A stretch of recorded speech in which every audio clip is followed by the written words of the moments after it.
Niagara Falls is one of the largest attractions in eastern North America. Its views of the Horseshoe and American Falls have built up a large tourism hub in the area. The Canadian side of the falls, in the more recent decades, has been a stable and prosperous city throughout the years. However, its cross-river neighbor, Niagara Falls, New York, has seen one of the worst declines of a city of its size in the U.S. This has occurred over the course of many decades. This is what happened to Niagara Falls, New York. Niagara Falls, New York would begin its settlement in the early 1800s. First known as Grand Niagara and then Manchester, it would find much of its early economic progress through the power of the Niagara River, with its many mills being established there. As the mid-century was approaching, Manchester became a larger and larger tourism hub, with its views of the falls, hotel availability, and increased accessibility with railroads. As technology and infrastructure improved, along with the general increase in U.S. population, so did the city's fortunes, with increased manufacturing and milling, along with more parks and tourism infrastructure. Niagara Falls was not officially named as its namesake today until 1892, when Manchester and several other localities merged. Not long after this establishment, the city would grow quickly, growing from 46.7% to as high as 66.7% every decade from 1900 to 1930. Growing from roughly 19.5 thousand to 74.5 thousand in just that time. Products such as rubber, metals, paper, and hydropower, along with several others, would be produced, and the tourism draw of the city was icing on the cake. The city would continue to grow until the 1960 census, peaking at just over 100,000. It was from here on out, though, that it would begin its long decline. Just as most Rust Belt cities, manufacturing would fall victim to cost-cutting.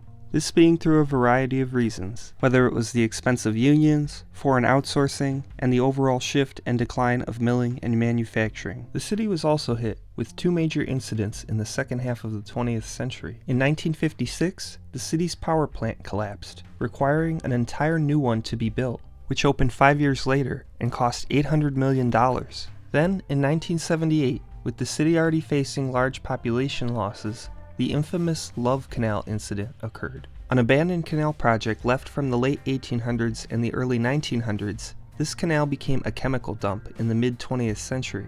By the late 70s, the chemicals began to seep into nearby homes and their water supplies, resulting in two separate states of emergency being declared in the late 70s and early 80s. In all, the incident resulted in hundreds of households having to be moved and hundreds of millions of dollars in environmental damages, along with many negative health effects affecting residents. Population losses in Niagara Falls, New York have continued through today, with its current population being less than half of its peak in 1960, with it now having just under 50,000. The city has tried to have several revitalization projects trying to shift to a tourism economy, though this hasn't fared well. Niagara Falls, Ontario, however, over the last several decades has continually expanded and updated its tourism infrastructure, taking advantage of its more favorable views of the falls with its many hotels, observation decks, casinos, and other attractions. Niagara USA's tourism infrastructure has remained relatively stagnant and smaller in its tourism offerings. Today the city is a shell of its former self,